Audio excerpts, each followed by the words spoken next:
नमस्कार, आदाब। Crime petrol dial 100 the burning cases श्रृंखला की हमारी कल की कहानी के दूसरे और आखिरी एपिसोड में आज आपका स्वागत है। अब आगे। इंस्पेक्टर साहब, ये मेरी बेटी कविता। अच्छा, तो आपकी बेटी भी लापता है। आपको मालूम है कविता सक्सेना का नाम मेडिकल बोर्ड की उस लिस्ट में शामिल है जिन्होंने फर्जी तरीके से पीएमटी क्लियर की थी। नहीं साहब, ऐसी कोई बात नहीं है। हमारी बेटी तो पढ़ाई लिखाई में बहुत अच्छी है और उसने परीक्षा अपनी मेहनत से पास की है साहब, और अचानक गायब हो गई है साहब। आप प्लीज उसका पता लगाइए साहब। आपकी बेटी कब से गायब है? कल हॉस्टल से छुट्टी लेकर घर आई थी साहब।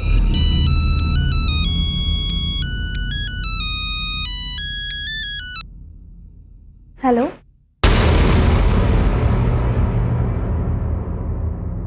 ठीक है मैं आती हूँ। कहाँ जा रही है बेटा? पापा मैं हॉस्टल जा रही हूँ। हॉस्टल से ही तो छुट्टी लेकर आई थी तू। अरे कुछ जरूरी काम है इसलिए जाना पड़ रहा है। अरे लेकिन क्या जरूरी काम है? मैं आपको फोन पे बताती हूँ। लेकिन उसके बाद से कोई अता पता नहीं है साहब। हॉस्टल में भी पता किया लेकिन वहां भी किसी को कुछ पता नहीं है साहब। कविता का फोन नंबर दीजिए। इनसे कविता का फोन नंबर लेकर उसकी कॉल डिटेल निकलवाओ और एसटीएफ को इन्फॉर्मेशन दे दो उसके गायब होने की। Yes sir. सस्पेक्ट लिस्ट में से 9 स्टूडेंट की बॉडी उनके एरिया में मिली। इनमें से कुछ ने अपने घरों में सुसाइड किया और कुछ ने हॉस्टल में। सस्पेक्ट्स में से इतने लोगों का मरना मामूली बात नहीं है। हो सकता है सुसाइड ना हो बल्कि प्लान मर्डर हो। इन सब की पोस्टमार्टम रिपोर्ट आ गई है?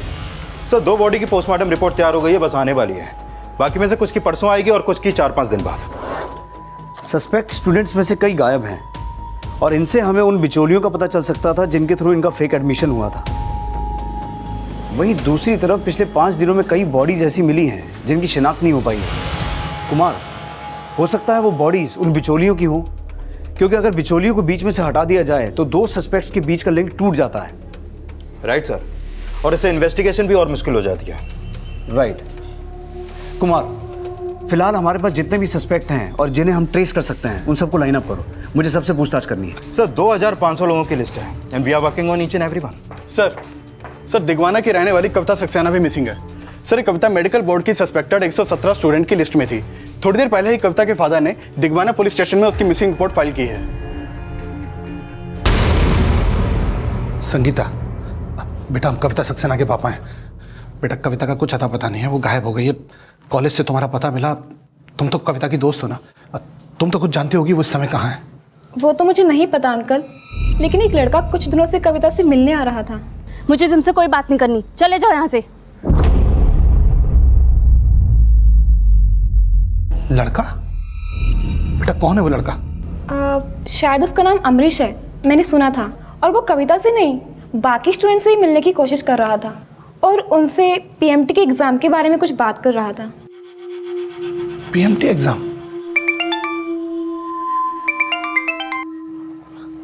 हेलो, हाँ बेटा, कविता के बारे में कुछ पता चला?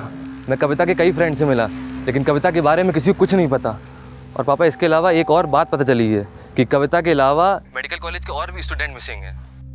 क्या?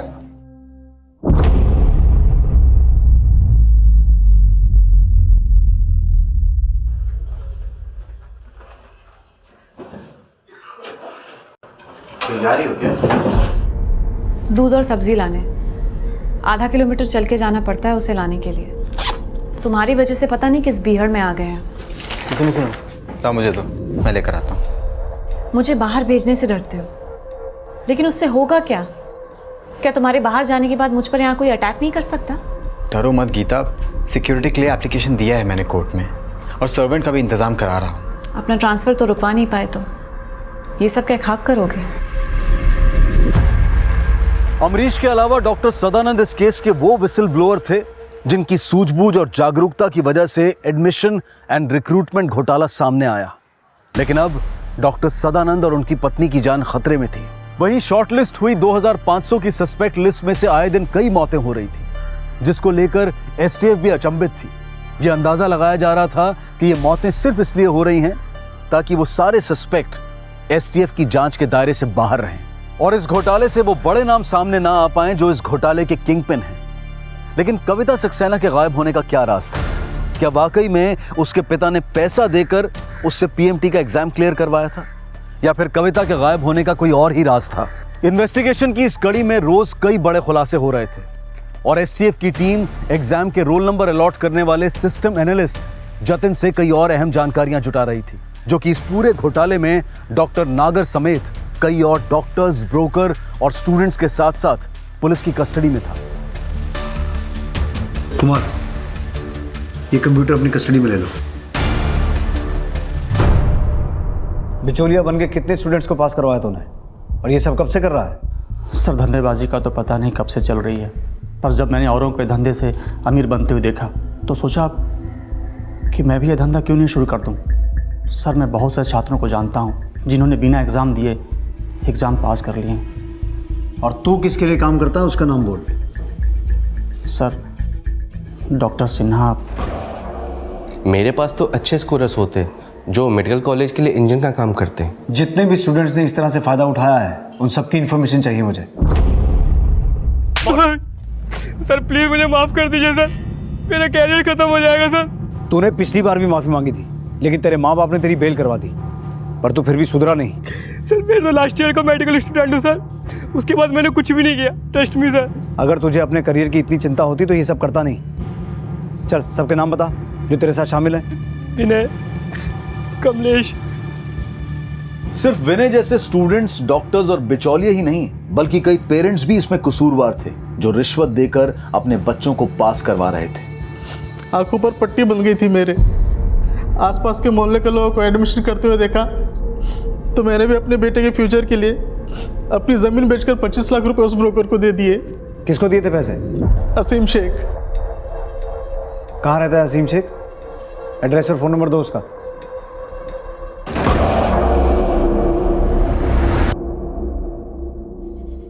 हाँ हाँ, ठीक है। रुबीना, देखो होशियार रहना, अगर पुलिस घर पर आए तो कह देना मैं आउट ऑफ स्टेशन हूँ, समझेगी ना? पर हुआ क्या? आके बताता हूँ। अरे पर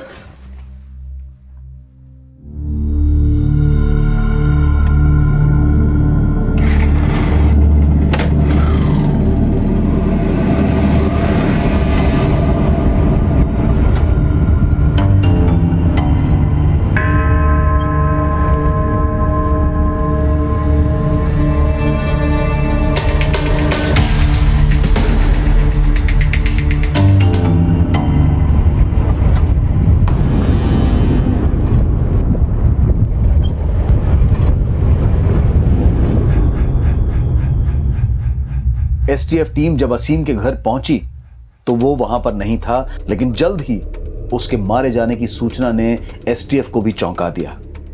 असीम शेख की मौत तब हुई जब हमने इन्वेस्टिगेशन शुरू किया था और इस केस में इन्वॉल्व दलालों को पकड़ रहे थे। हो सकता है ये एक्सीडेंट ना हो कि एक प्लान मर्डर हो।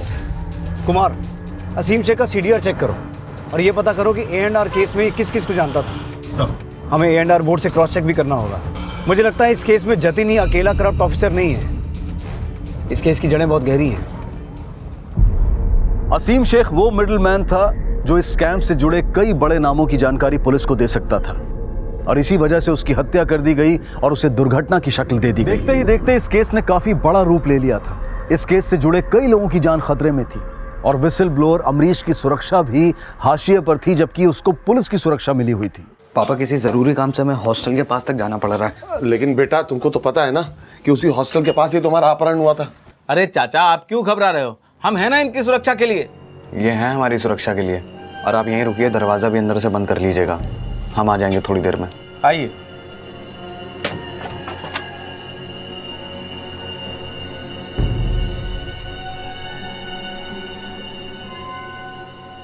सर, पूरे इंडिया के टॉप के न्यूज़ रिपोर्टर्स इस A&R स्कैम की न्यूज़ कवर करने के लिए ग्राउंड रिपोर्टिंग कर रहे हैं सर, और आप मुझे वहाँ जाने से रोक रहे हैं, क्यों?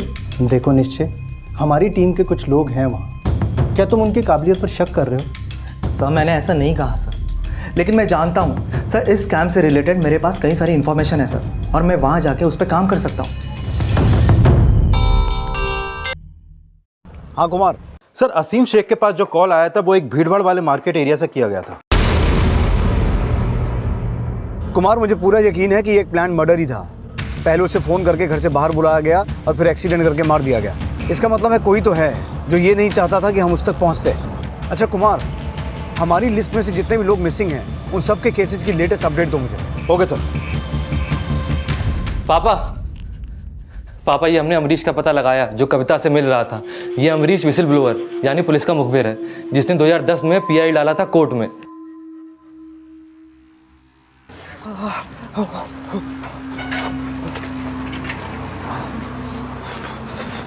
गुप्ता जी कहाँ जल्दी चले आ रहे हो? प्राइवेसी के नाम पे कुछ तो छोड़ दो। अब जान रहेगी तब ना प्राइवेसी होगी अमरीश बाबू। Gupta ji please please.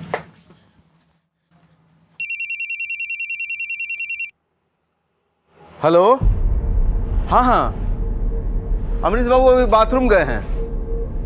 अब ये तो नहीं पता कि 1 नंबर गए हैं कि 2 नंबर। हाँ हाँ, आ गए, एक ही नंबर गए थे।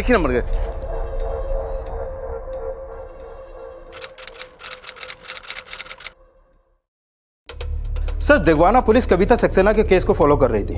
उन्होंने बताया कि कविता का फोन दिगवाना में बुद्धा पार्क के पास बंद हुआ था और वहां के एक सीसीटीवी में कविता एक लड़के के साथ कैप्चर हुई है, जिसकी फुटेज सर।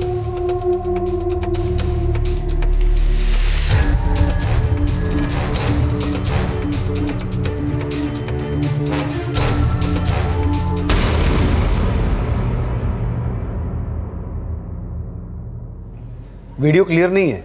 ये लड़का है कौन? सर, ये लड़का कौन है ये तो आइडेंटिफाई नहीं हो पाया है और नहीं कविता के घर वालों को इसकी जानकारी है, लेकिन उनका कहना है कि अमरीश जो विसल ब्लोअर है वो कविता से मिल रहा था। अमरीश से मिलते हैं एक बार, लेकिन मुझे लगता है ये जो भी है उसका कविता के गायब होने में हाथ हो सकता है। पता लगाओ ये कौन है और कविता के फादर से मिलो एक बार। Okay sir.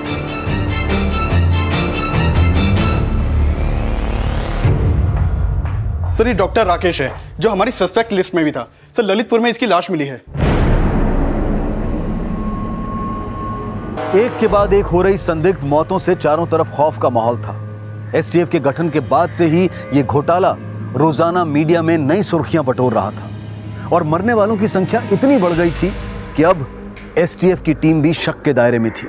एक तरफ यह भी कहा जा रहा था कि एसटीएफ टीम के पुलिसकर्मी अपने आप को इनसिक्योर महसूस कर रहे थे, लेकिन एसटीएफ की टीम पूरी मुस्तैदी के साथ अपना काम कर रही थी और अब एडमिशन एंड रिक्रूटमेंट बोर्ड के एग्जामिनेशन कंट्रोलर पंकज चतुर्वेदी से पूछताछ की जा रही थी। ये कुछ 957 स्टूडेंट्स की लिस्ट है जिन्होंने फ्रॉड से 2008 से लेकर 2013 के बीच में अपना एडमिशन करवाया था। जगदीश नगर की लिस्ट अलग है।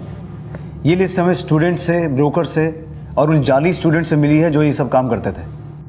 अब आप बता सकते हैं कि आपके रहते हुए ये सब कैसे मुमकिन हुआ? देखिए, दरअसल ये जतिन सिस्टम एनालिस्ट था और यही सारे सर्वर्स को कंट्रोल करता था, मगर इसके कंप्यूटर को कोई और ऑपरेट नहीं कर सकता था। तो कहीं ना कहीं इंजन और बोगी का खेल इसी का किया धरा है। आपको शायद याद होगा कि इंजन और बोगी वाला मामला 2011 से शुरू हुआ था, लेकिन ये एग्ज़ाम स्कैम वाला मामला पिछले 8-10 साल से चल रहा है। अब जाहिर सी बात है, इतना बड़ा काम कोई अकेला शख्स नहीं कर सकता।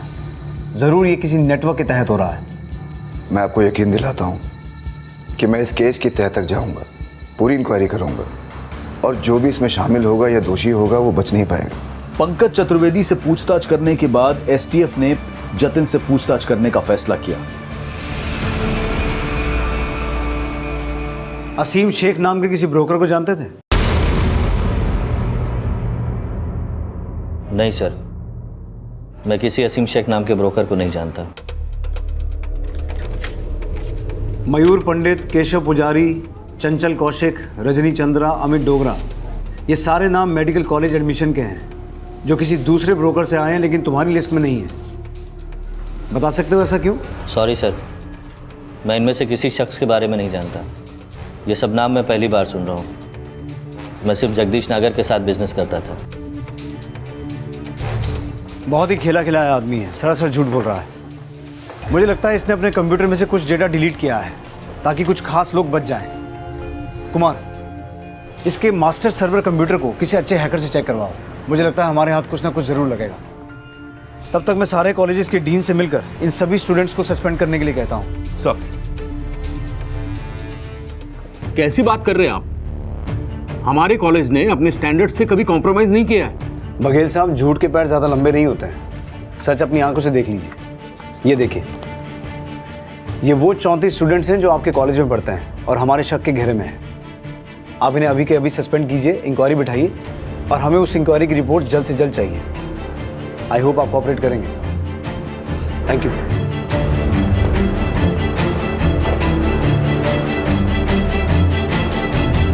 इस तरह के कई नोटिसेस कई मेडिकल कॉलेजेस में दिए गए, जहां कई संख्याओं में ऐसे स्टूडेंट्स शक के घेरे में आए थे जिनका इस स्कैम से कनेक्शन हो सकता था, और कई कॉलेजेस के स्टूडेंट्स ने इसका विरोध भी किया।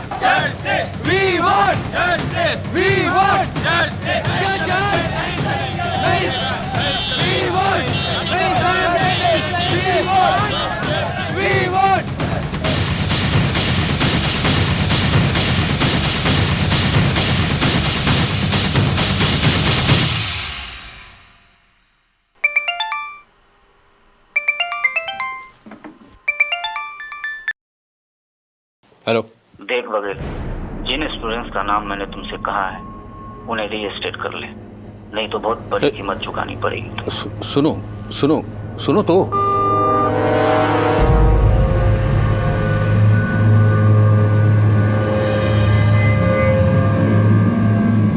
तुम यहाँ क्यों आए? क्यों सर, आपने मुझे ट्रांसफ़र करा दिया तो मैं आपसे मिलने भी नहीं आ सकता हूँ। बोलो क्यों आए हो? सर, ये 34 स्टूडेंट्स हमारे कॉलेज से भी रेस्ट्रिगेट हुए हैं। मुझे हमेशा से डाउट था कि कुछ गड़बड़ तो ज़रूर है। जब मैंने इनसे पहली बार इंटरेक्ट किया था, मैंने उसी वक्त आपसे कंप्लेन की थी। So there is something not right here. ये स्टूडेंट्स पीएमटी का एग्ज़ाम क्लियर करके आए और उनको बेसिक चीज़ें तक नहीं आती हैं, और इनमें से कुछ स्टूडेंट्स टॉपर हैं। मुझे तो इनके रिजल्ट्स पे डाउट है, लेकिन आपने उस वक्त मेरी बात सुनी तक नहीं। उसके बाद जब ये इंटरनल एग्ज़ाम इन्होंने पास किया, उस वक्त भी मैंने आपसे कहा कि सर ये स्टूडेंट्स इंटरनल एग्ज़ाम पास करने तक के लायक नहीं है। उस वक्त भी आपने कोई एक्शन नहीं लिया। एंड आई एम श्योर कि अगर मैं इस वक्त भी कोई इन्फॉर्मेशन आपसे मांगूंगा इनके बारे में तो आप मुझे देंगे नहीं। तुम कहना क्या चाहते हो? सर, मैं आरटीआई फाइल करने जा रहा हूँ और मैं पता करके रहूँगा कि इनका एडमिशन यहाँ पर हुआ कैसे।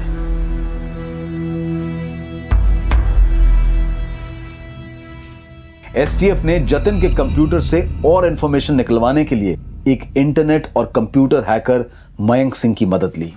हमें ऐसा लगता है इसमें से डेटा डिलीट किया गया है। तुम उस डेटा को रिकवर कर सकते हो? जी सर।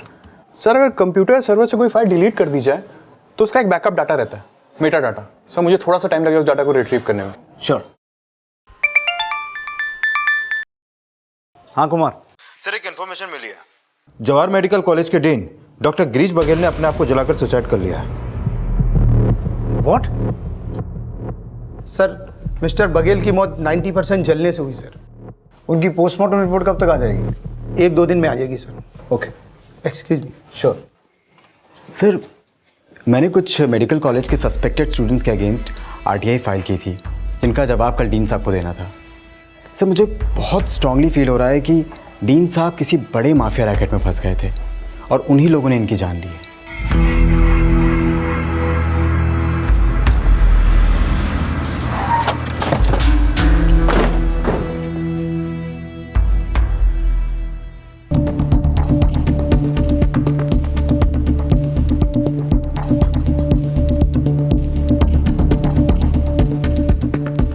लगभग 1.5 लीटर केरोसिन यूज हुआ है। 1.5 लीटर केरोसिन से 90% बर्न्स मुश्किल है। ये मामला कुछ और लगता है।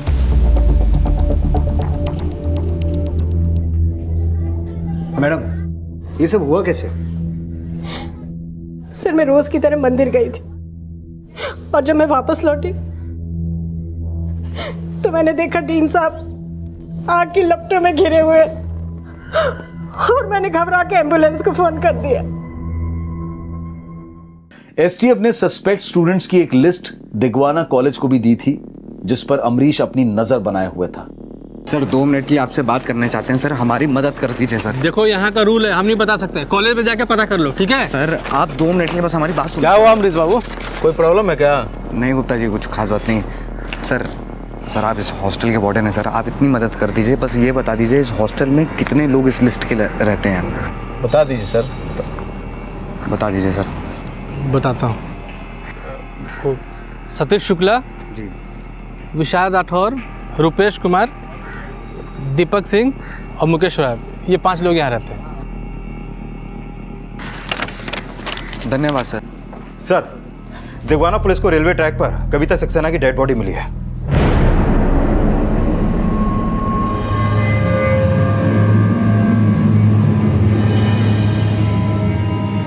पापा, मैंने पीएमटी एंट्रेंस एग्जाम पास कर लिया और मुझे दिगवाना का सबसे बेस्ट कॉलेज मिला है।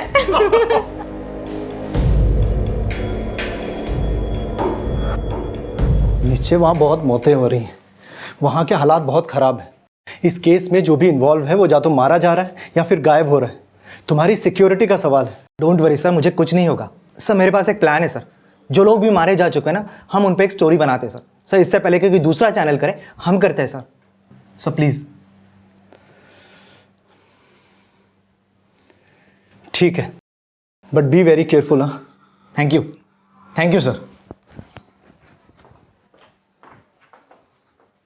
सर, ये कविता की पोस्टमार्टम रिपोर्ट। इस रिपोर्ट के मुताबिक उसकी बॉडी पर जो एक्सटर्नल इंजरीज के मार्क्स थे वो उसकी मौत के बाद हुए थे और उसकी मौत गला घोटने से हुई है सर। इसका मतलब है उसका मर्डर हुआ है? Yes sir. और रिपोर्ट से ये भी पता चला है कि उसको कई बार मोलेस्ट भी किया गया था। मोलेस्ट? अगर ऐसा होता सर तो हमारी बेटी कम से कम हमें तो कुछ बताती। लेकिन हमें ऐसा पता चला है कि काफ़ी समय से उसके साथ मोलेस्टेशन हो रहा था। हो सकता है उसकी ज़िंदगी में कोई लड़का हो जो उसके साथ ये सब कर रहा था। अब सर इस बारे में कोई आइडिया नहीं है सर, लेकिन सर एक लड़का ज़रूर है, अमरीश। उस पर ज़रूर शक है हमें। वो उसके गायब होने के पहले कई बार उससे मिला था। कविता मेडिकल बोर्ड की सस्पेक्ट लिस्ट में थी। एक बात सच सच बताइए, आपने पीएमटी का एग्ज़ाम क्लियर करवाने के लिए कितनी रिश्वत दी थी, किसको दी थी? सर ऐसा कुछ भी नहीं है। हमने पहले भी आपको बताया, हमने कोई रिश्वत नहीं दी। कविता ने अपनी मेहनत से एग्जाम पास किया सर पीएमटी का। हमने किसी को कोई पैसा नहीं दिया। सर आपने बुलाया था? ये सब इसकी वजह से ये सब हुआ। इसकी वजह से कविता इस सब में पड़ी। हमारी बेटी तो मासूम थी। मासूम हमारी अम्मा भी थी, और वही नहीं, न जाने कितने मासूम मरीज इन नालायक डॉक्टरों के चक्कर में सूली चढ़ जाते हैं। कविता की मौत का दुख हमें भी अंकल जी, लेकिन गलती हमारी नहीं थी।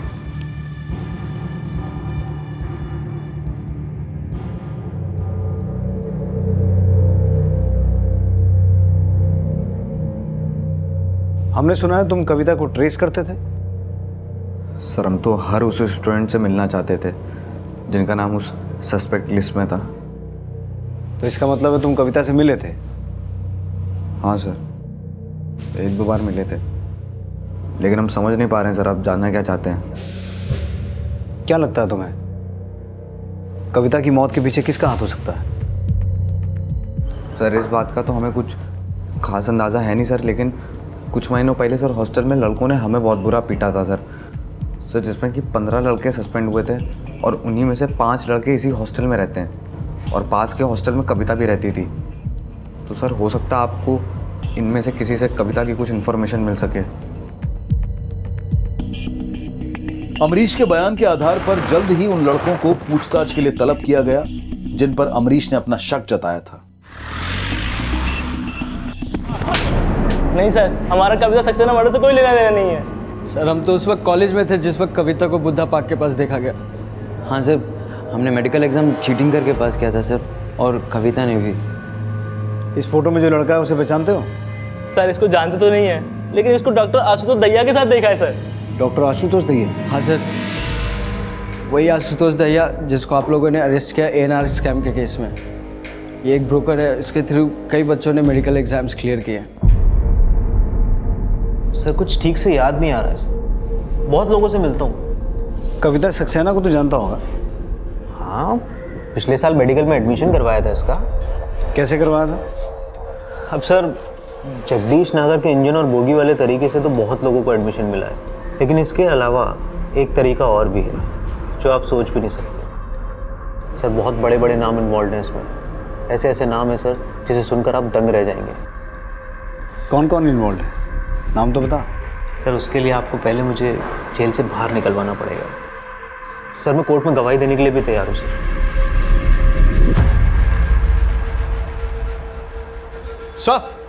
सर एक सेकेंड,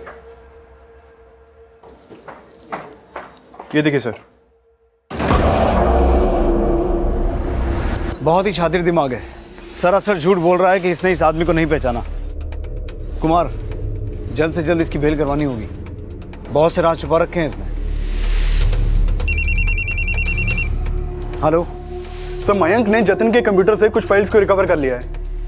सर, मैंने जतिन के कंप्यूटर से एक डिलीटेड फाइल रिकवर की है सर। वो एक एक्सेल शीट है, ये देखिए लिस्ट सर। जैसे कि आप देख सकते हैं कि सीरियल नंबर सीक्वेंस में है सर, 1 2 3 4 5, लेकिन रोल नंबर है वो सीक्वेंस में नहीं है सर। देखिए 7621555, 76211 के बजाय 4256338 है सर। इसे देख के ऐसा लगता है कि ये उन बच्चों की लिस्ट है जिन्हें अपने मुताबिक सेंटर अलॉट किया गया है और उनकी पूरी इंफॉर्मेशन यहाँ रखी गई है sir. Serial number, roll number, name, examination centre, code. ये कोड क्या है? ST, KS, LM? सर, ये हो सकता है किसी एग्जामिनेशन सेंटर के इनिशियल्स हों या किसी के नाम के इनिशियल्स, या फिर कोई एक सीक्रेट कोड। Secret code? मुझे लगता है यही वो राज है जो जतिन हमसे छुपाना चाह रहा था। ये लिस्ट बनाई कब गई है? सर, लिस्ट करीब 2 साल पहले बनाई गई थी और ये डेटा जतिन के कंप्यूटर से ही जनरेट हुआ है सर। इसका मतलब है या तो ये लिस्ट जतिन ने खुद बनाई है या फिर जतिन के कंप्यूटर से किसी और ने। सर, ऐसा हो ही नहीं सकता। मुझे ऐसी किसी शीट के बारे में कुछ पता नहीं है। ये सब मुझे फंसाने की साजिश है और मैं ये इनिशियल ST, UT, KG, मैं इसके बारे में कुछ नहीं जानता हूँ। जतिन वर्मा, ये डेटा तुम्हारे ही कंप्यूटर में से मिला है और तुम कह रहे हो कि तुम इस बारे में कुछ जानते ही नहीं। सर, मैंने आपसे कहा ना, मैं इसके बारे में कुछ नहीं जानता। हो सकता है किसी ने मेरे कंप्यूटर के साथ छेड़छाड़ की हो। सर, लगता नहीं है कि जतिन हमें कुछ बताने वाला है। कुमार, मुझे ऐसा लगता है कि हमें एग्जामिनेशन कंट्रोलर पंकज चतुर्वेदी से एक बार फिर मिलना चाहिए। नहीं सर, मैं तो ऐसी किसी शीट के बारे में नहीं जानता। Are you sure? Of course, मैं आपसे कुछ भी नहीं छुपा रहा। सदानंद पहले जवाहर मेडिकल कॉलेज में लेक्चरर था और उसे भी सड़े हुए सिस्टम पे शक है। हमें जल्द से जल्द आशुतोष की बेल करवानी होगी। और हाँ, जो लिस्ट हमें मयंक से मिली थी उसमें शामिल सभी नामों का पता करो और जैसे ही आइडेंटिफाई हों हमें उनसे भी पूछताछ करनी होगी। Okay sir. जतिन की हार्ड ड्राइव से रिट्रीव की गई उस लिस्ट में STF टीम हर इनिशियल से किसी न किसी नाम की पहचान का अंदाजा लगा रही थी। या तो लापता मिल रहे थे या कुछ की STF टीम के मिलने से पहले ही मौत हो चुकी थी। AK के इनिशियल से अखिलेश सिंह को आइडेंटिफाई किया गया।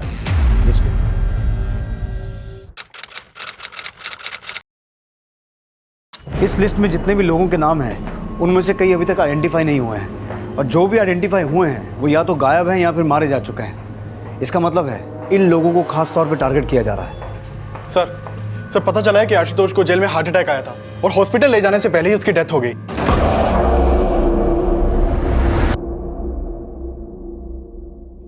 सर, ये केस तो दिन पर दिन खतरनाक होता जा रहा है। इसका मतलब है हमारी हर मूवमेंट पर नजर रखी जा रही है और इस केस का शिकार सिर्फ एक्यूज्ड और विक्टिम ही नहीं, कोई भी हो सकता है। किस हॉस्पिटल में लेके गए आशुतोष की बॉडी को?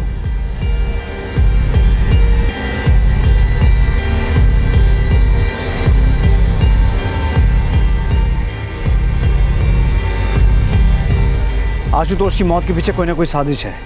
वो मरा नहीं, मारा गया है, वो भी जेल के अंदर।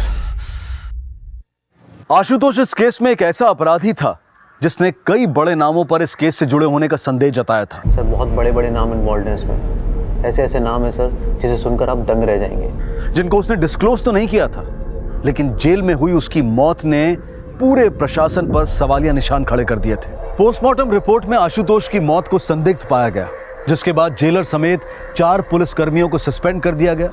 लेकिन यह सवाल ज्यों का त्यों बना हुआ था कि एक के बाद एक हो रही संदिग्ध मौतों के पीछे आखिर किसका हाथ था। ऐसे वो कौन लोग थे जिनको आइडेंटिफाई करने में फिलहाल STF भी नाकाम नजर आ रही थी। विपक्ष और मीडिया लगातार STF को हटाकर इस केस को CBI को सौंपने की मांग कर रहा था और इसी दौरान इस केस की ग्राउंड रिपोर्टिंग कर रहा एक न्यूज चैनल का रिपोर्टर निश्चय सिंह इस केस को एक नई हेडलाइन देने वाला था। पापा, कुछ नहीं होगा हमको, आप डरिए मत। अब जरा अंजू को फोन दीजिए। अंजू, निश्चय का फोन। हेलो, तुम पापा की टेंशन मत लो, हम समझा लेंगे उन्हें। तुम अपना ख्याल रखना। अरे ख्याल तो तुम अपना रखना। अच्छा बताओ, डॉक्टर के पास गई थी कल? हाँ गए थे, उन्होंने तो हमें डिलीवरी की डेट भी दे दी है, अगले महीने की लास्ट वीक में बोला है। सर, एसटीएफ ने जानबूझकर मासूम स्टूडेंट्स और नौकरी पाने वालों को फंसाया है। इन्होंने उन लोगों को इतना हैरेस किया कि उन लोगों ने सुसाइड करके अपनी जान ले ली। और ये जिस एसटी यूवी कोड की बात कर रहे हैं वो इनके द्वारा ही मैनिपुलेट किया गया है, क्योंकि ऐसा कुछ है ही नहीं।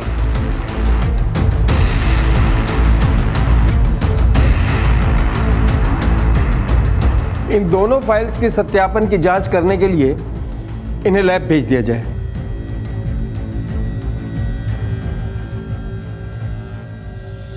ये वो कमरा है सर जहाँ इन लोगों ने बंद करके सर हमें बहुत बुरी तरीके से मारा था। ये देखिए।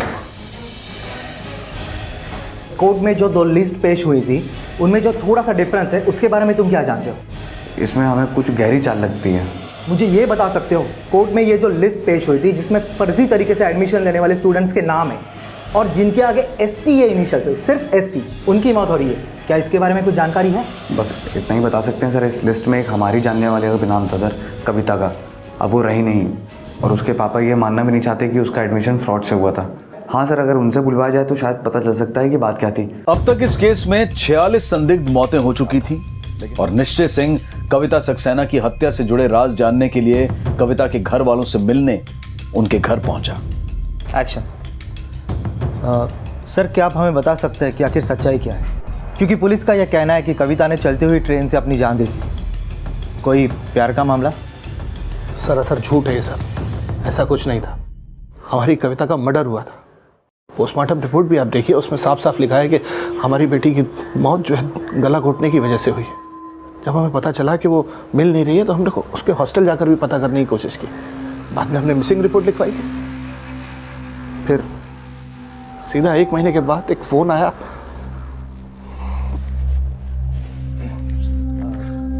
सर माफ़ कीजिएगा पर सुनने में ऐसा भी आया है कि कविता भी इस फ्रॉड में शामिल थी। सब झूठ है ये सब, ऐसा कुछ भी नहीं था।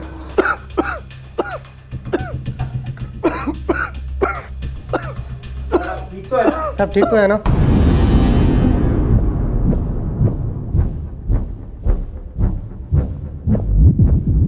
गया था और इसीलिए उसे मार दिया गया। सवाल कई थे और मीडिया द्वारा रोज नए अंदाजे लगाए जा रहे थे, लेकिन निश्चय सिंह की मौत के बाद मीडिया और विपक्ष ने मौजूदा सरकार और एसटीएफ को चारों तरफ से घेरना शुरू कर दिया था और आखिरकार इस केस को सीबीआई को सौंप दिया गया, जिसकी अगुवाई कर रहे थे सीबीआई के ऑफिसर संजीव खन्ना। सर, एक अजीब बात पता चली है। सर, इन सभी कैंडिडेट ने एग्जाम में काफ़ी अच्छा स्कोर किया था, उसके बावजूद भी इन लोगों ने अपनी आंसर शीट के लिए RTI फाइल की। व्हाट? हाँ सर। लेकिन राव, RTI तो वो स्टूडेंट्स फाइल करते हैं ना जिनके नंबर कम आए होते हैं और जिन्हें लगता है कि उनके नंबर ज़्यादा होने चाहिए थे। तुम कह रहे हो कि ये सारे स्टूडेंट्स टॉपर्स हैं, तो फिर इन्होंने RTI क्यों फाइल की? सर, इनमें से एक नाम किरण शर्मा का भी है। सर, मुझे लग रहा है कि इस आंसर शीट में कुछ ना कुछ गड़बड़ जरूर किया गया है। तुम कहना क्या चाहते हो? मैं कुछ समझा नहीं। सर, ये देखिए, एग्जाम में एक क्वेश्चन के 4 ऑप्शन होते हैं। कैंडिडेट को इनमें से किसी एक ब्लॉक को फिल करना होता है। सर, मैंने से बहुत सारी आंसर शीट देखी है जिसमें कैंडिडेट ने एक के साथ साथ दूसरे वाले ब्लॉक को भी हल्का सा फिल किया है। सर, ये हो सकता है कि कैंडिडेट ने पहले एक ब्लॉक को फिल किया हो, फिर उसे मिटाया हो, उसके बाद दूसरे ब्लॉक को फिल किया हो। लेकिन सर, ऐसी सिचुएशन किसी 2 या 3 कैंडिडेट के साथ होना चाहिए। लेकिन सर, किरण शर्मा की पूरी आंसर शीट ऐसी की ऐसी है।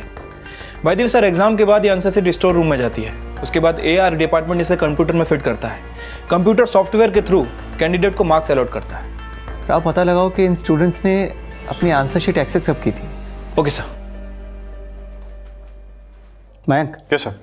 12 जून 2009 के दिन की कंप्यूटर की सारी एक्टिविटीज ज़रा चेक करो। इसी दिन किरण शर्मा ने अपनी आंसर शीट एक्सेस की थी। ज़रा चेक करो और बताओ कि किसने उसकी आंसर शीट अपलोड की थी उस दिन। Okay sir.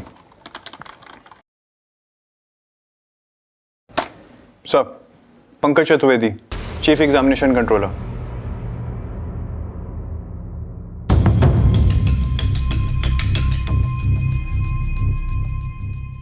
जी हाँ, मैंने ही ये सब किया है। ये जो शीट है इसे OMR कहते हैं, लेकिन ये सब मैंने जतिन की मदद से ही किया है। हम लोग पहले कैंडिडेट अपेयर होता है एग्जामिनेशन के लिए, फिर जो कैंडिडेट जैसा पैसा देता है उसी के अनुसार उसके स्कोर्स बनते हैं और उसी के मुताबिक उसकी रैंकिंग होती है ताकि वो अच्छे से अच्छे कॉलेज में एडमिशन ले सके। और एग्जाम्स?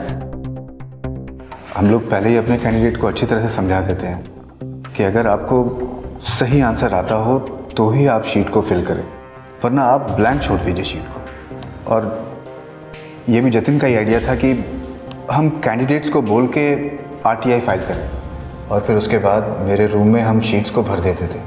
इसीलिए सारे डिक्लेयर्ड स्कोर मैच हो जाते थे और हम उसी शीट को स्कैन करके कंप्यूटर्स पे अपलोड कर देते थे ताकि आगे चल के भी कोई गड़बड़ ना हो। तो फिर किरण शर्मा की आंसर शीट में इतने इरेज मार्क्स क्यों थे? वो कुछ ज़्यादा ही कॉन्फिडेंट थी सर। वो अपने आप ही सारे आंसर्स भर के आ गई थी। हम तो उसके शीट को करेक्ट भी नहीं करना चाहते थे, लेकिन उसके फादर ने 50 लाख रुपया दिया था, इसीलिए हमें रॉन्ग आंसर्स को इरेज करना पड़ा और सही आंसर्स भरने पड़े। चलो अब ये भी बता दो कि जतिन वर्मा के लिस्ट में ST कौन है? सर अगर हम आपको इसका जवाब देंगे तो हम जिंदा नहीं बचेंगे।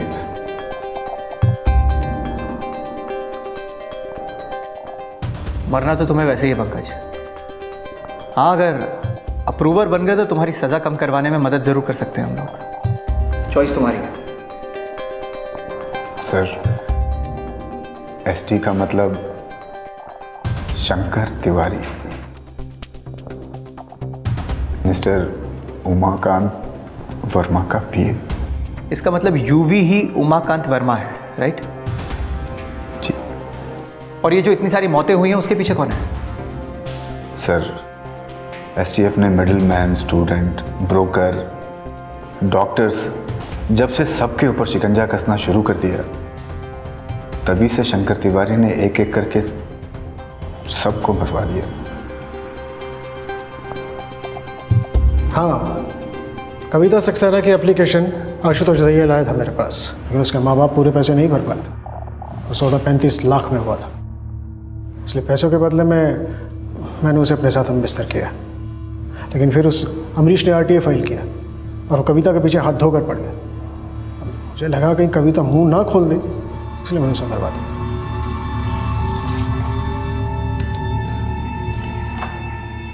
ये सानी है जो हमारे लिए उल्टे सीधे काम करता है। किसी ने ही कविता का मर्डर करके उसकी लाश को रेलवे ट्रैक के पास फेंक दिया था। और उमाकांत वर्मा? जी, जितने भी रिक्रूटमेंट होते थे उन सब में मिनिस्टर साहब का हिस्सा होता था।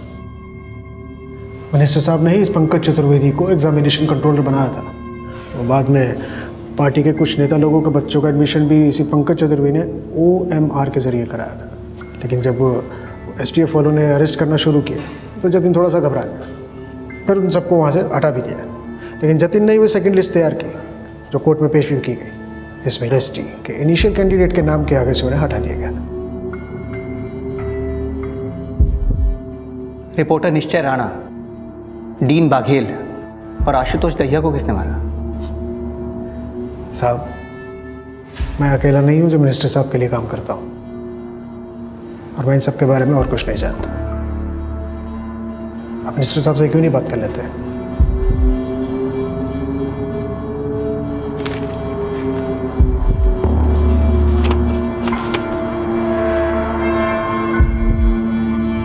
आपको हमारे साथ चलना होगा। आइए। क्या आप बता सकते हैं कि रिपोर्टर निश्चय राणा, डीन बाघेल और आशुतोष दहिया को किसने मरवाया? देखिए, मुझे इस बारे में कुछ मालूम नहीं है और आप मेरे खिलाफ कुछ भी साबित नहीं कर पाओगे। ये सब मुझे फंसाने की एक साजिश है। इस केस में भले ही कई फर्जी डॉक्टर्स के नाम सामने आए, लेकिन ऐसा बिल्कुल नहीं था कि पूरा A&R बोर्ड और मेडिकल बोर्ड भ्रष्ट था। डॉक्टर सदानंद समेत ऐसे कई डॉक्टर्स हैं जो इस नोबल प्रोफेशन में बेहद ही संजीदगी से अपनी भूमिका अदा कर रहे हैं। मिनिस्टर उमाकांत फिलहाल जमानत पर रिहा हैं, लेकिन इस घोटाले में उनकी भूमिका अब भी शक के घेरे में है। CBI की इन्वेस्टिगेटिंग टीम ने CBI कोर्ट में दिसंबर 2017 में अपनी चार्जशीट फाइल कर दी थी, जो कि 23,000 पन्नों की थी। इन 23,000 पन्नों में कितने आरोपी हैं और कितने निर्दोष हैं, ये साफ होना अभी बाकी है। देखते हैं हमारे आज के एपिसोड की दूसरी कहानी। ही स्त्री और पुरुष के बीच एक दायरा रहा है, लेकिन बदलते वक्त के साथ साथ ये दूरी अब कम होती जा रही है। आज स्त्री और पुरुष दोनों ही कंधे से कंधा मिलाकर चल रहे हैं, साथ मिलकर काम कर रहे हैं। भले ही आज भी दफ्तरों में पुरुष कर्मियों की संख्या ज्यादा होती है, लेकिन महिला कर्मियों की संख्या में भी तेजी से बढ़ोतरी हो रही है। महिला और पुरुष रोजाना 8 से 10 घंटे दफ्तर में एक साथ काम करते हैं। इस हिसाब से अगर देखा जाए तो हर साल तकरीबन 2000 से 2500 घंटे दोनों साथ में बिताते हैं। जहां इतने समय साथ काम करते करते बातों और दोस्ती का एक सिलसिला कायम होता है, वहीं दूसरे किसी भी क्षेत्र की तरह यहां भी गलतफहमी, असहमति, आरोप, प्रत्यारोप और उससे भी बढ़कर अपराध की पृष्ठभूमि भी तैयार होने लगती है।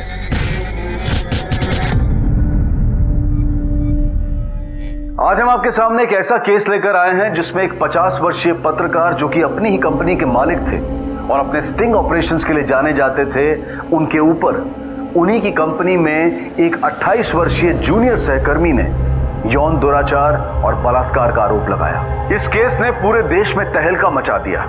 दफ्तरों का माहौल और स्त्री पुरुष सहकर्मियों के बीच में कैसा संबंध होना चाहिए, ये चर्चा का सबसे बड़ा विषय बन गया। इस केस में जो सबसे बड़ी कठिनाई आई वो थी तथ्यों और गवाहों की कमी। पुलिस के पास सिर्फ एक्यूज्ड और विक्टिम के ही बयान थे। ये पता कर पाना बहुत मुश्किल था कि आखिर कौन सच बोल रहा है और कौन झूठ। आइए जानने की कोशिश करते हैं कि आखिर उन 2 रातों को हुआ क्या था।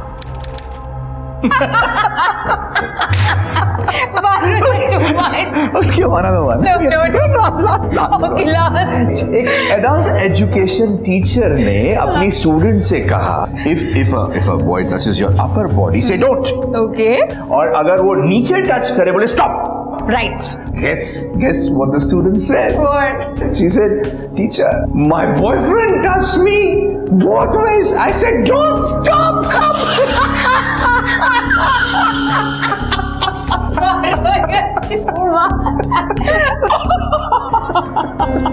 Oh my God! I've never laughed so much in my whole life.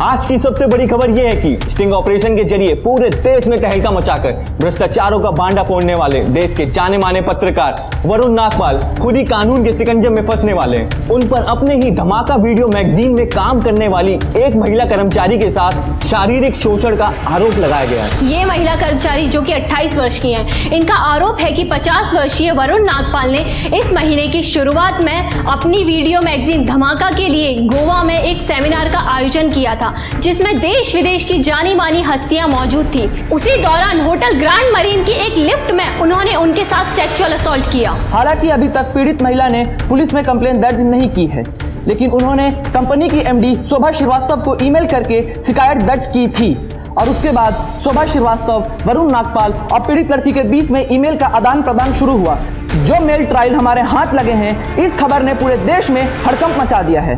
आज भी महिलाएं अपने साथ हुए दुष्कर्म के बाद भी पुलिस के पास नहीं जाती और वरुण नागपाल तो बहुत बड़ा नाम है। और देखना यह है कि उस लड़की के कंप्लेंट दर्ज ना करने पर सरकार और गोवा पुलिस इस मामले में कोई एक्शन लेती है या नहीं। Team, company is going through a very tough situation. Media के सामने किसी भी तरह के स्टेटमेंट की आप लोगों की तरफ से जरूरत नहीं है। Is that clear?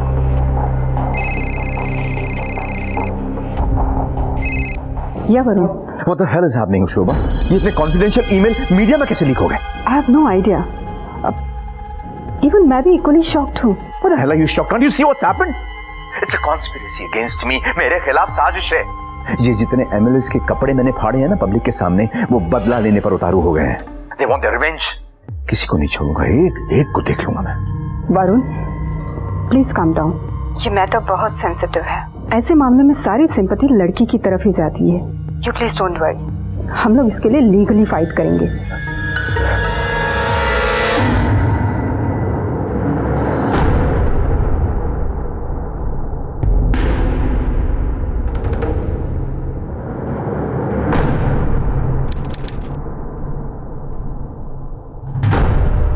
सर हम ऐसे कैसे कुछ कर सकते हैं, हमारे पास कोई कंप्लेंट भी नहीं आई है।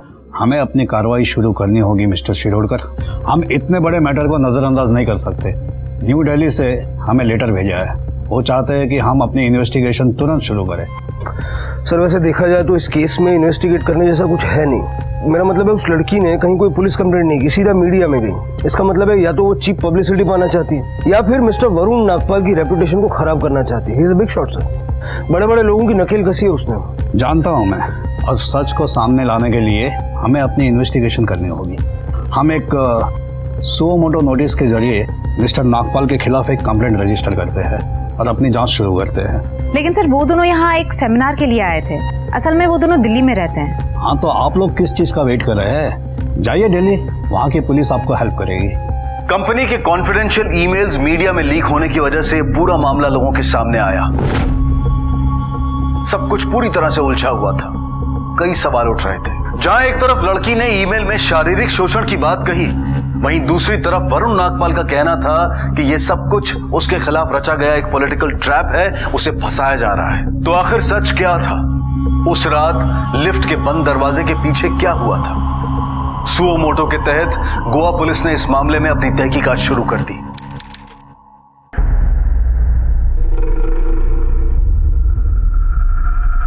वरुण नागपाल से बात करनी। वो ऑफिस में नहीं है सर। केबिन का उनका उधर।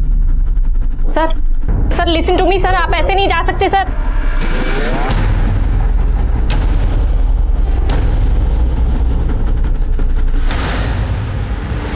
सर मैंने कहा था आपसे कि वो नहीं है ऑफिस में। उनके ऊपर एक इंटरनल इन्वेस्टिगेशन चल रही है। वो एडिटर इन चीफ की पोजीशन में नहीं है। उसके लिए आप हमारी एमडी मिसेस शोभा श्रीवास्तव से बात कर सकते हैं। आपकी एम्प्लॉय के साथ इतना सब कुछ हो गया, उसने पुलिस कंप्लेंट क्यों नहीं की? वेल, ये तो आपको वही बता सकती है। हमारे पास वारंट है। इस केस से रिलेटेड जितने भी ईमेल्स हैं आपको हमें सौंपने होंगे। वैसे इतने कॉन्फिडेंशियल ईमेल्स मीडिया में कैसे लीक हो गए? I have no idea. कौन है ये लड़की? मीडिया में इसका नाम या इससे रिलेटेड कोई भी इंफॉर्मेशन नहीं दी जा रही है, लेकिन हमें इसका नाम और पता चाहिए। उसका नाम निकिता सिंह है and she holds senior executive position here.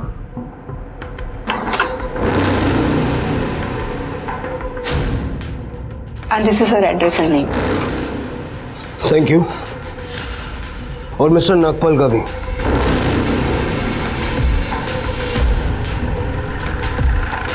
Sir ये वो घर है, नागपाल साहब से मिलना है।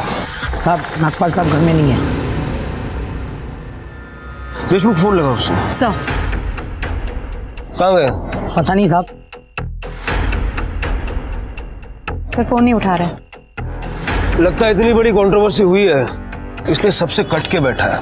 कट के क्या सर, छुप के बैठा है। ना बड़ा कांड किया है तो डर तो लगेगा ही। देशमुख, बिल्ली अगर रोते हुए आके ये कह दे कि शेर ने उसे पंजा मारा है तो सब उसकी बात मान लेंगे। ये दुनिया ऐसे ही चलती है। जब भी किसी कंट्रोवर्सी में किसी बड़े आदमी का नाम जुड़ता है तो सारे लोग उसे पहले से ही दोषी मानने लग जाते हैं। मुझे लगता है कि जब तक सारा सच सामने ना आ जाए तब तक किसी को दोषी मानना ठीक नहीं होगा। एक काम करो, इस वरुण नागपाल से कांटेक्ट एस्टेब्लिश करो, तब तक हम निकिता सिंह से पूछताछ शुरू करते हैं। सर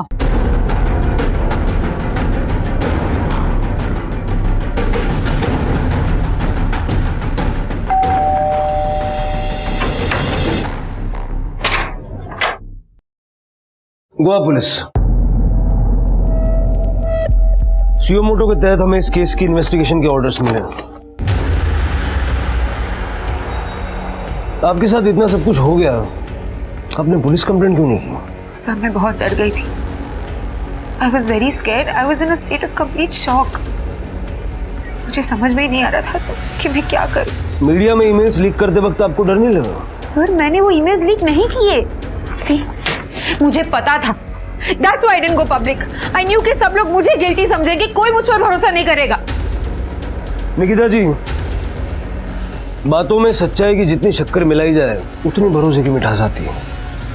बैठिए और बताइए कब, क्या और कैसे हुआ? 2 हफ्ते पहले की बात है। 7 नवंबर 2013। गोवा में हमारी मैगजीन धमाका का सेमिनार था। बहुत बड़े बड़े लोग आए थे, the rich, the famous celebrities, Bollywood stars, top politicians, सब लोग थे वहाँ पर। हॉलीवुड स्टार मिस्टर रॉबर्ट भी आए थे, उनकी बेटी कायरा के साथ, और मेरी रिस्पॉन्सिबिलिटी थी कि मैं उन दोनों का ख्याल रखूं। 7 नवंबर को हमने अपने गेस्ट के लिए बहुत बड़ी पार्टी रखी थी। मिस्टर रॉबर्ट और कायरा गेस्ट ऑफ ऑनर भी थे, और ऑब्वियसली वहाँ मिस्टर नागपाल भी थे। always wonder, Robert. About those. Yeah. No, about the heat. So we didn't manage, and they run on that, man. But that's the talent. Veron, I've had the most amazing evening. The honor is all mine, and thank you so much. Man, I love India. And the Indian women. Good night. Good night. Thank you so much. Joy. Good night, guys. Bye. See you. Too much. Another one. एक adult education teacher ने अपनी student से कहा if a boy touches your upper body say don't. Okay. और अगर वो नीचे touch करे बोले stop. Right. Guess what the student said? What? She said, teacher, my boyfriend touched me both ways. I said don't stop.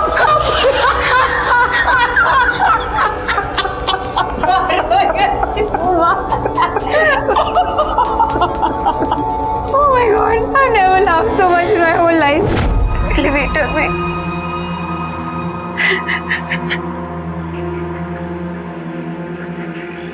Nikita जी, अगर किसी ने आपके साथ गलत किया है तो वो बताते हुए आपको शर्मिंदगी महसूस नहीं होनी चाहिए, बल्कि जिसने गलत किया है शर्मिंदा उसे होना चाहिए।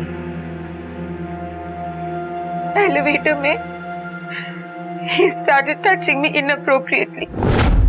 मेरी पूरी बॉडी को गंदी तरीके से छू रहे थे और मैंने उनको बोला प्लीज स्टॉप। मैंने उनको बहुत रोकने की कोशिश की और फिर तो इतनी देर में लिफ्ट का दरवाजा एक बार भी नहीं खुला? नहीं सर, मिस्टर नागपाल ने फर्स्ट लेवल पर लिफ्ट रोक के रखा था। मैंने किसी भी तरीके से एक बटन दबाया और जैसे ही ग्राउंड लेवल पर लिफ्ट खुला और दरवाजा खुला, मैंने अपना अंडरगारमेंट उठाया और भाग गई वहां से। That's it? मुझे तो इस क्लिप में ऐसा कुछ नजर नहीं आया जिससे ऐसा लगे कि मैंने निकिता के साथ कुछ गलत किया। Come on, can't you see कि मुझे फंसाया जा रहा है? इस कंट्री के सबसे बड़े ब्यूरोक्रेट, सबसे बड़े पॉलिटिशियंस को नंगा किया है मैंने। Now those mothers are trying to put this crap onto me. Target कर रहे हैं मुझको। वरना अगर किसी ने पुलिस कंप्लेंट की ही नहीं तो आप लोग इन्वेस्टिगेट क्यों कर रहे हैं? निकिता ने जो कुछ भी कहा है सब झूठ कहा है। अरे उसकी उम्र की तो बेटी है मेरी। She is my daughter's best friend. Yes, I agree. वो मेरे मेंटोर थे। He was like my role model. He had some kind of a spark in him. I used to admire him so much क्योंकि उन्होंने अपनी जिंदगी में बहुत कुछ अचीव किया है। In fact, it was my dream to work with him. And I was so happy जब उन्होंने मुझे जॉब ऑफर किया। That was the happiest day of my life. Here you are. Congratulations, Nikki बेटा। I'm really happy कि आज से तुम इस कंपनी का हिस्सा हो। And you know what? Tad bit disappointed also. क्योंकि आज के बाद तुम मुझे अंकल नहीं बुला पाओगी। आज के बाद मैं तुम्हारे लिए सिर्फ वरुण हूँ और तुम मेरे लिए एक hard working beautiful girl who is working in my company. Thank you so much, uncle. Huh? I'm sorry. Thank you so much, Varun. He was like a father figure to me. मैंने कभी नहीं सोचा था कि वो मेरे साथ ये करेंगे। मैंने कुछ नहीं किया। लेकिन वो आपके ऊपर झूठा इल्जाम क्यों लगाएगी? पैसा, पावर, पोजीशन, ये इंसान से कुछ भी करवा सकता है। 28 साल की उम्र में she is a senior executive मेरी वजह से। अब इतनी कम उम्र में अगर किसी को इतना कुछ मिल गया हो तो उसकी भूख तो बढ़ेगी ही ना। What's next? मेरी कुर्सी, मेरी position. This is a dirty race. या कोई उसे भड़का रहा है मेरे खिलाफ? अगर किसी केस में पुलिस के पास पुख्ता सबूत या चश्मदीद गवाह ना हो तो किसी भी नतीजे पर पहुंचना उनके लिए बहुत मुश्किल होता है। ऐसे में पुलिस पूरी तरह से विक्टिम और एक्यूज्ड के बयान से ही ये जानने की कोशिश करती रहती है कि आखिर क्या हुआ होगा और दोषी कौन। और इस केस में भी यही हो रहा था। पुलिस की थ्योरी पूरी तरह से मिस्टर नागपाल और निकिता के बयान के आंकलन पर टिकी थी। यहां तक कि पुलिस टीम में भी इस मामले को लेकर अलग अलग राय थी। सर, जहां इतना धुआं है तो वहां तो आग होगी, लेकिन आपको देखकर लगता है कि आपको नागपाल की बात पर ज्यादा ट्रस्ट है। ऐसा क्यों लगता है तुम्हें? सर, क्योंकि नागपाल जो भी बोलता है आप चुपचाप सुन लेते हैं बिना किसी सवाल जवाब के। कोई और होता तो अब तक हाथ पैर टूट चुके होते। देशमुख, एक डंडे से सबको नहीं हका जाता। ये थोड़ा हाई प्रोफाइल केस है। जो कुछ भी हुआ है पहले समझ तो लें, फिर सवाल जवाब भी हो जाएंगे। तुम्हें निकिता की बातों पे ज्यादा विश्वास है? Sir,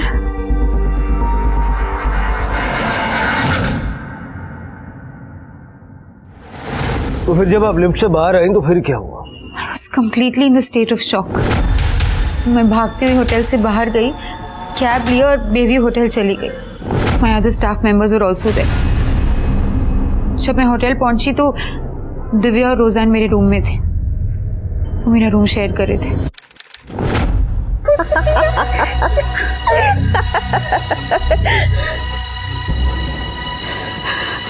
Nikki, what happened? तू चल पुलिस के पास, हम अभी कंप्लेन करते हैं। डोंट बी अ फूल, तू अपना मुंह बंद रख। You just resign. He is the Varun Nagpal. कोई छोटा मोटा आदमी नहीं है वो। तेरी जॉब तो गई ही, वो आगे की तरह करियर भी खा जाएगा। मैं अपने जॉब को रिस्क पे नहीं डालूंगी। बहुत मेहनत से यहाँ तक पहुंची। मैं अपने हाथों से अपने करियर को बर्बाद नहीं करूंगी। नहीं करूंगी मैं। मुझे अर्जुन से बात करनी है। और फिर मैंने लंदन में अपने बॉयफ्रेंड अर्जुन को फोन किया। He also said the same thing कि just resign and go back to Delhi. And I was very worried. मैं अपने जॉब को और करियर को खराब नहीं करना चाहती थी। So I decided to stay back. और तभी मेरे फोन पे मिस्टर वरुण का मैसेज आया।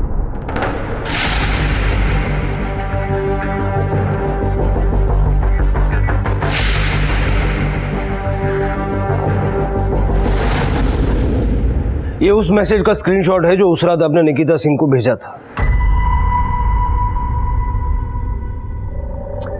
Well, what can I say, officer? ऐसे जोक्स तो हम कलीग ऑफिस में रोज एक दूसरे के साथ शेयर करते रहते हैं। इनफैक्ट निकिता भी ऐसे नॉटी जोक्स शेयर करती है और इंजॉय करती है। उस रात भी मैंने ऐसा ही कोई नॉटी जोक शेयर किया था और ये SMS मैंने उसी से रिलेटेड बाद में उसको भेजा था। What's wrong with it? आपको अजीब नहीं लगता ऐसे जोक्स अपने फीमेल कॉलीग्स के साथ शेयर करते हुए? No, not at all. Let me explain, officer. हम अपने काम में 24/7 एक दूसरे के साथ रहते हैं, ऑड आवर्स में भी काम करते हैं एक दूसरे के साथ। अब ऐसे माहौल में I want to keep my office atmosphere chilled out. मुझे वो बॉस एम्प्लॉई वाली फीलिंग नहीं रखनी होती अपने ऑफिस के अंदर। इनफैक्ट मेरे ऑफिस में तो सारी फीमेल कोलीग्स ऐसे जोक्स एंजॉय करती हैं और ऐसे ही जोक्स अपने मेल कोलीग्स और मुझे भी भेजती रहती हैं। क्या क्या गलत है इसमें? हाँ, ऑफिस में नॉटी जोक्स सर्कुलेट करने की उनकी आदत थी। और आप लोग उनके जोक्स एंजॉय करते थे, हंसते थे उन पे। एक्चुअली बॉस के जोक्स पे ना हंसना इट्स लाइक ए क्राइम, क्योंकि सबके KRA एंड इंक्रीमेंट्स उनके हाथ में है। इसलिए हम भी कभी कभी प्रिटेंड करते थे कि हम उनके जोक्स एंजॉय कर रहे हैं, just to be there in his good books. 7 नवंबर की रात को क्या हुआ था? उस रात निकी जब रूम में आई थी तो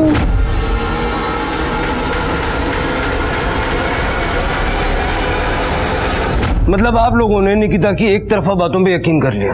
ये भी तो हो सकता है कि वो झूठ बोल रही हो, किसी वजह से वो मिस्टर नागपाल को फंसाने की कोशिश कर रही है और आप दोनों की सिंपैथी गेन करने के लिए आप दोनों से झूठ बोला होगा।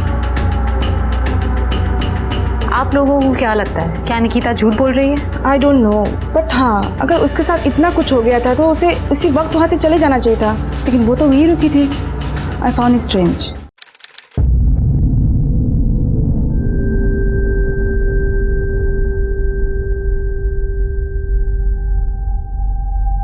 Thank you.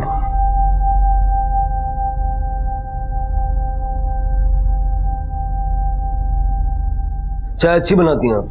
Thank you. वैसे आपने मेरी बात का अभी तक जवाब नहीं दिया। हाँ, मैं वहीं रुकी थी। मैं अपने जॉब को और करियर को रिस्क पे नहीं डालना चाहती थी। मैं नहीं चाहती थी कि कोई भी वजह से मैं फायर हो जाऊं। और देश विदेश से इतने इंपॉर्टेंट लोग आए थे, अगर उनके सामने मैं कोई भी सीन क्रिएट करती तो हमारी कंट्री का गलत इंप्रेशन जाता। कमाल है, आपके साथ वहां इतना कुछ हो रहा था, आप पता नहीं क्या सोच रही थी। वैसे इतना क्या इंपॉर्टेंट काम था वहां पे? सर, मुझे कहा गया था कि मिस्टर रॉबर्ट और उनकी बेटी कायरा का मैं ध्यान रखूं, उन्हें घुमाने लेके जाऊं। गोवा तो उन्हें कोई भी घुमा सकता था। उनका ख्याल रखने के लिए ऑफिस के कई सारे लोग वहां मौजूद थे। फिर आपके साथ इतना कुछ हुआ, लेकिन आपके वहीं रुके रहने की क्या जरूरत थी? सर, क्योंकि वो मेरी रिस्पॉन्सिबिलिटी थी। हाँ, तो आप ये बोल देते हैं कि आपकी तबीयत खराब है, आप वहां से निकल जाते हैं। ऐसी हालत में लड़कियां या तो एक्शन लेती हैं या फिर उस इंसान की नौकरी छोड़ के उससे हमेशा के लिए कॉन्टेक्ट तोड़ देती हैं। तो कोई भी लड़की उस इंसान को रोज रोज चुपचाप ऑफिस में देखना क्यों पसंद करेगी जिसने उसे मॉलेस्ट किया हो? क्या कहना चाहते हो आप कि मैं कोई गलत कहानी बना रही हूँ? वैसे गोवा में क्या क्या हुआ? अगले दिन हम सबने साथ में लंच किया। मिस्टर रॉबर्ट थे, कायरा थी, मिस्टर नागपाल की वाइफ मिथिला आंटी भी थी, और हाँ, उनकी बेटी भी थी, वानी। It's very important to have these types of events. The whole idea is to look at things through a different outlook. I love the whole concept of this festival. It's absolutely fantastic. And I must say, I am very impressed with Mr. Nagpal. He is brilliant.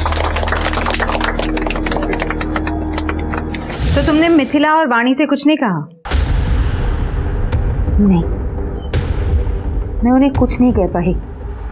I was very confused and more than anything I was absolutely in shock. और वहाँ पे इतने सारे VVIP guest थे, उनके सामने मैं कोई सीन नहीं क्रिएट करना चाहती थी, इसलिए मैं चुप रही।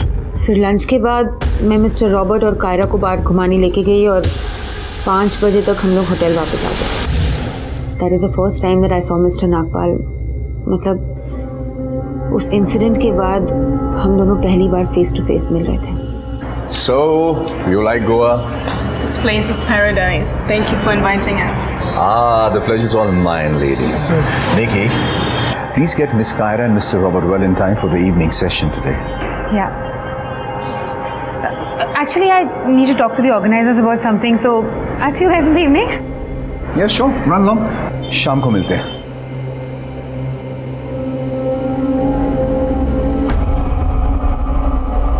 क्या निकी, क्यों कर रही है तू ये सब? Why the hell are you taking risk again? क्योंकि मैं उसे कोई एक्सक्यूज नहीं देना चाहती जिससे वो मुझे जॉब से निकाले। I really need this job, Divya. मैं कोई रिस्क नहीं लूंगी, कोई रिस्क नहीं लूंगी मैं।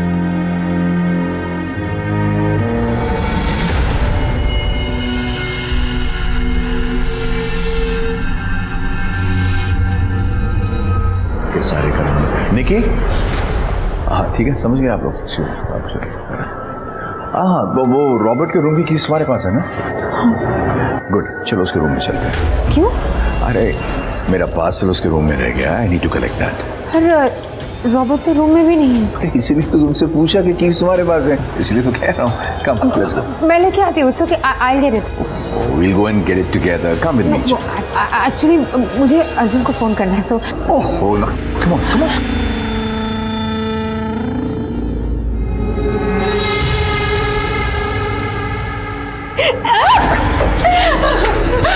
निकी, तुम्हें अपनी जॉब प्यारी है ना? Then this is the only way to keep it. Remember that. उस रात भी उन्होंने मेरे साथ वही सब किया, और इस बार वो ड्रंक भी नहीं थे। मैं उन्हें बहुत रोकने की कोशिश कर रही थी, लेकिन वो रुक ही नहीं रहे थे। He was just forcing himself on me. और फिर आपने क्या किया? वहां से निकलने के बाद मैंने दिव्या को फोन किया। कितना घटिया इंसान है ये। You know what? हम दोनों को जल्द से जल्द ये जॉब छोड़ देनी चाहिए। तू होटल आ जा। दिव्या, मुझे रॉबर्ट को और कायरा को बाहर लेके जाने डिनर के। तो पागल हो गई है निकी, वो फिर से कुछ करेगा। वो लोग आ रहे, मैं बाद में फोन कर। निकी, are you ready? Yes, we're ready. Let's go.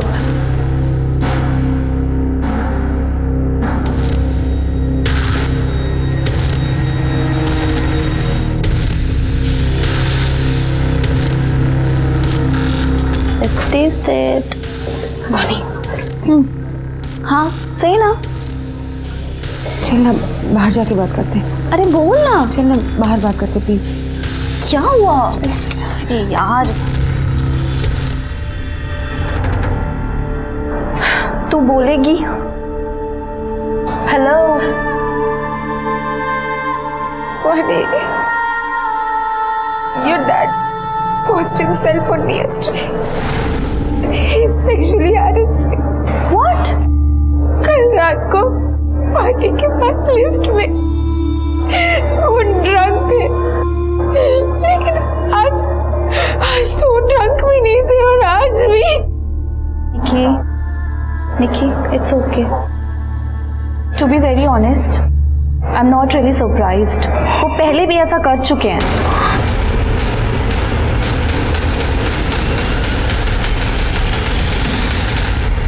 Oh my God, it's okay.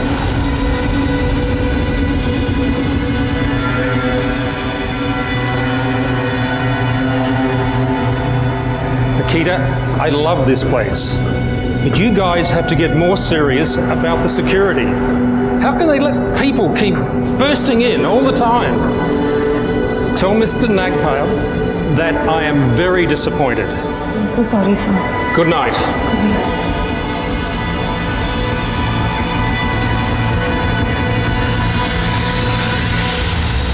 अच्छा, आर्टिकल छपने के बाद मिनिस्टर साहब का भी फोन आया। सोचो, जस्ट इमेजिन क्या बोल रहे हैं मुझे। बोल रहे हैं आई एम श्योर ये आपका ओपिनियन तो नहीं हो सकता।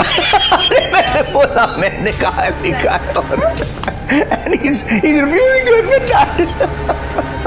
Varun, I need to talk to you about something. Yeah, sure. Excuse me. Come. Varun, Robert कह रहा था I don't care कि रॉबर्ट क्या कह रहा था। तुमने वानी को सब कुछ बता दिया? Why? Why did you do that? Don't you ever show your face to me again. Just get out of my sight.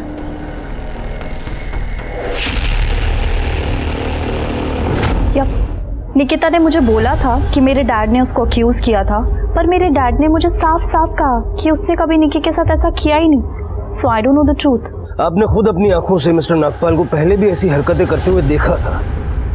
ऐसा आपने खुद निकिता से कहा था। देखिए सर, मैं आपको ऑलरेडी बता चुकी हूँ, मुझे इस बारे में कुछ नहीं पता। ओके? ये उस मैसेज का स्क्रीनशॉट है जो आपके पिता ने निकिता को उस रात को भेजा था। इसके बारे में क्या कहना है आपको? लुक मैम, मैं आपको ऑलरेडी बता चुकी हूँ, जब मैं वहाँ थी नहीं तो मैं कैसे बोल सकती हूँ क्या हुआ होगा और क्या नहीं हुआ होगा। उसके बाद क्या हुआ? अगले दिन मैंने मिस्टर रॉबर्ट और कायरा को एयरपोर्ट ड्रॉप किया। तब मुझे अपने फोन पे मिस्टर नागपाल का मैसेज आया। मैसेज में ये लिखा था कि मैं वानी को जाके ये कह दूं कि उस रात को जो कुछ भी हुआ था वो नशे में किया गया मस्ती मजाक था। A drunken banter. तो क्या वाकई ऐसा था? सर, इंसान से गलती एक बार हो सकती है, बार बार नहीं। मैं मानती हूँ कि उस रात को हम दोनों ड्रंक थे, but what about the other night? We were both in our senses sir. सच बात तो ये है कि मिस्टर नागपाल को बहुत गुस्सा आ गया था कि वानी को सब पता चल गया था। एनीवे, मिस्टर रॉबर्ट और कायरा को ड्रॉप करने के बाद 16 नवंबर तक हम दोनों के बीच में कोई इंटरेक्शन नहीं हुआ। 16 नवंबर को मिस्टर नागपाल ने मुझे मैसेज किया था, sir he tried to sexually harass me, पर उन्होंने इस बात को बहुत शुगर कोटेड वे में कोट किया कि वो सिर्फ एक ड्रंकन बैंटर था। क्या नशे में इंसान कुछ भी कर सकता है? झूठ बोल रही है वो। She's lying. आपके पास उसके एक्यूजेशन के अलावा मेरे खिलाफ कोई सबूत है? Anything? Any witnesses? कोई CCTV फुटेज जहां पे मैं उसके साथ कुछ गलत कर रहा हूं? और anything else? पता नहीं क्यों, किसके कहने पे वो ये सब कुछ कर रही है। उसके फादर के एक्सीडेंट के बाद मैंने उसे सपोर्ट किया, मैंने उसे जॉब दिया, उसे ट्रेन किया, ट्रस्ट किया। उसके साथ कुछ गलत करना तो दूर, उसके साथ कुछ गलत करने की सोच भी नहीं सकता मैं। सर, अगर उन्होंने मेरे साथ कुछ गलत नहीं किया तो मुझे अपॉलजी लेटर मेल क्यों किया?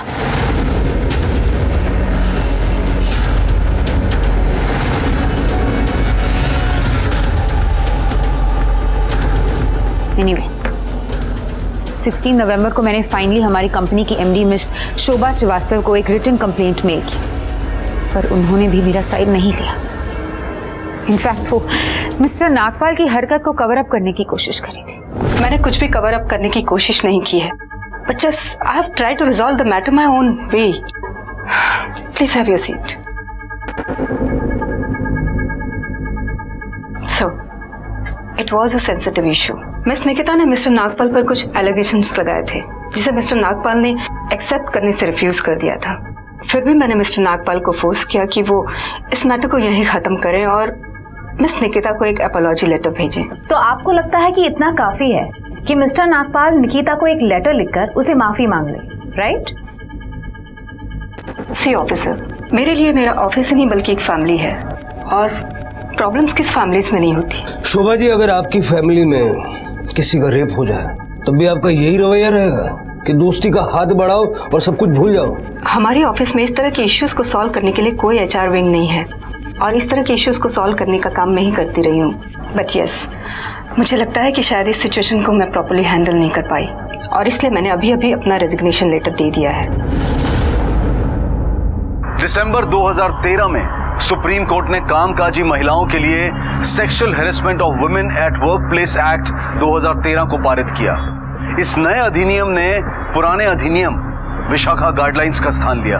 इस नए अधिनियम के तहत वो सभी कंपनीज जिनके यहाँ 10 से ज्यादा कर्मचारी काम करते हैं, उन कंपनीज को इस एक्ट को लागू करना अनिवार्य है। लेकिन अब भी ऐसी बहुत सी कंपनीज हैं जिन्होंने इस एक्ट को लागू नहीं किया है। नवंबर 2015 में किए गए एक सर्वे के अनुसार लगभग 36% भारतीय कंपनियां और लगभग 25% विदेशी कंपनियां ऐसी हैं जिन्होंने अभी तक इस नए अधिनियम के तहत अपने ऑफिसेज में इन हाउस कमेटीज नहीं बनाई है।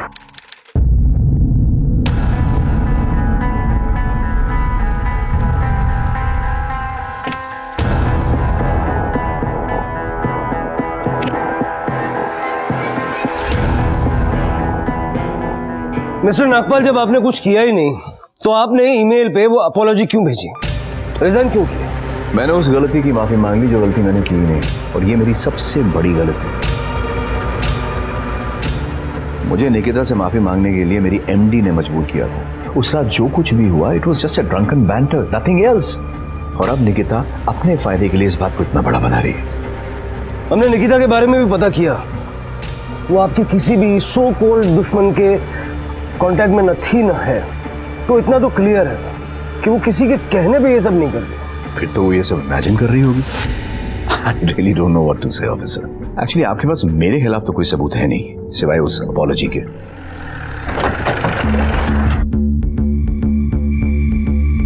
इस लड़की को देखा है? नहीं। गौर से देखो। हाँ, कुछ दिन पहले देखा था। इसे मैंने ही छोड़ा था, बहुत परेशान था। फिर मैंने इसे इसके होटल छोड़ दिया और बस इससे ज़्यादा मुझे कुछ नहीं पता। 7 नवंबर की रात को तुमने यहाँ कुछ देखा था? नको मैडम, वो 4 दिन जान को बहुत आफत थी। इतनी भीड़ भाड़, इतने लोग, अपने को कुछ नहीं मालूम। No ma'am, I haven't seen anything, और एल्स मैंने सिक्योरिटी को अलर्ट कर दिया होता। Our security is one of the best in Goa. नहीं मैडम, मैंने तो कुछ नहीं देखा।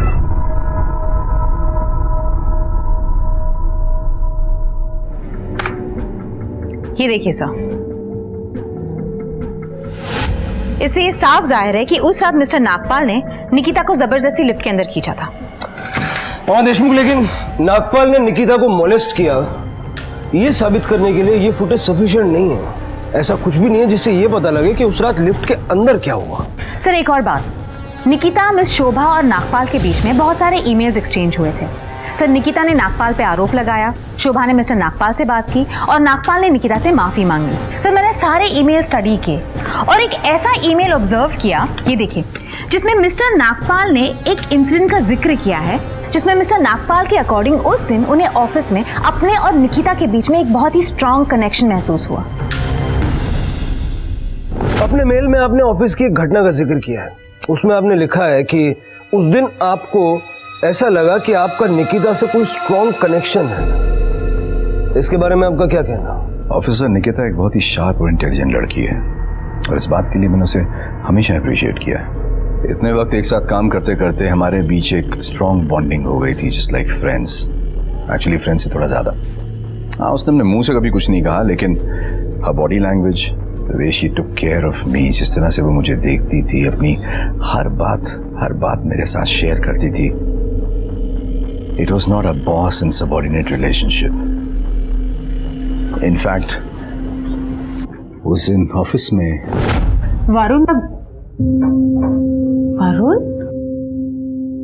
Sir, are you okay? I'm absolutely okay.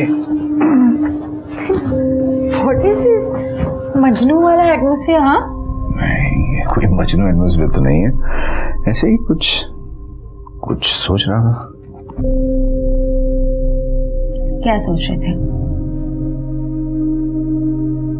यही कि कितनी अजीब होती है ना जिंदगी, उससे भी ज्यादा अजीब होती है हमारी फीलिंग्स। न जाने कब कैसे कोई आपके इतना क्लोज हो जाता है कि पता ही नहीं चलता, इतना अपना हो जाता है, बहुत अपना। But you to have your अपना in your life, ना? Mithila auntie loves you so much. I also love her very much.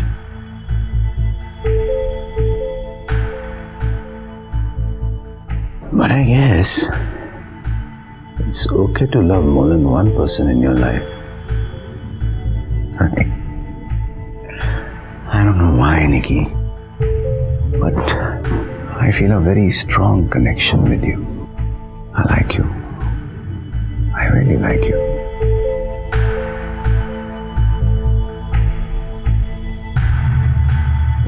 What rubbish, sir? ये बकवास है। जब मैं कैबिन में गई थी तो वो सोफे पे सोए हुए थे और कमरे में एकदम अंधेरा था। Varun, what's up? Should I put the light on? No, it's okay. I prefer it like that. Anything important? Yeah, actually I'm working on that sexual harassment case, so I needed some input from you.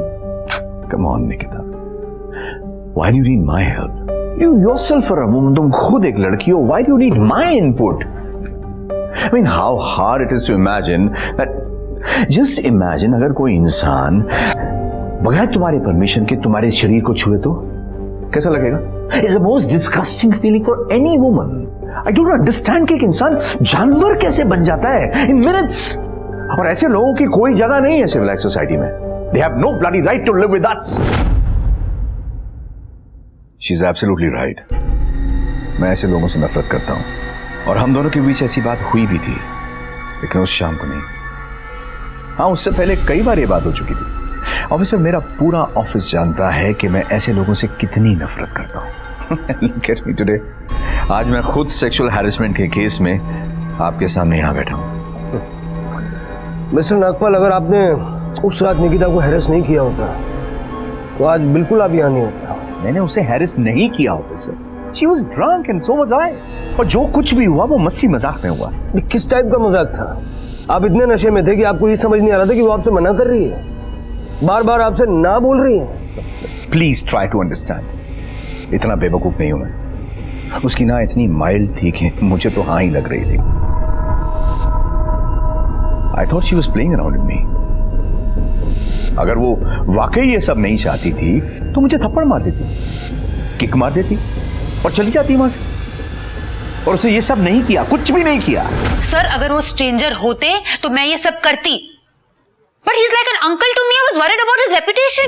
In fact, मुझे लगा वो ना सिर्फ मुझे tease करने के लिए कह रही है, और इससे पहले भी तो हजारों बार मैं उसको टच कर चुका हूं। इनफैक्ट सेक्सुअल जोक्स एक्सचेंज कर चुके हैं हजारों बार। And she used to equally respond. She too enjoy thoroughly. अगर उसे वाकई पसंद नहीं था तो वो स्ट्रांगली ऑब्जेक्ट कर सकती थी। Oh my God, I've never laughed so much in my whole life.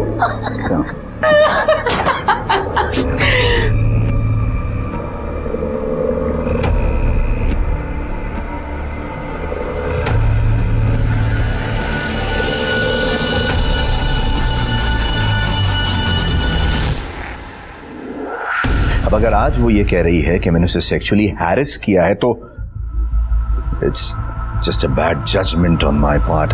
Bad judgement? मैं स्ट्रांगली ना बोल रही थी, मैं बार बार मना कर रही थी। उसने कभी मुझे मना नहीं किया। शी वॉज इंटरेस्टेड इन मी। मुझे लगा उस दिन उसने ना मॉरल डिलेमा की वजह से कर दिया। वो मेरी बेटी की दोस्त है, मैं उसकी बाप की उम्र का हूं, वगैरह वगैरह। अच्छा, मेरी ही गलती है क्योंकि मैंने उन्हें पहले मना नहीं किया ना। जब वो बेहुदा जोक्स भेज रहे थे मुझे, फॉरवर्ड्स भेज रहे थे, सेक्सुअल कमेंट्स कर रहे थे विमेन के ऊपर, तब मैंने कुछ कहा नहीं। That is my fault. अच्छा ठीक है, मैं मानती हूँ कि उस रात वो ड्रंक थे और उन्हें समझने में गलती हो गई। But what about the next day? He was in a senses the next day. Sir ये बैड जजमेंट नहीं है, he is a bad lawyer.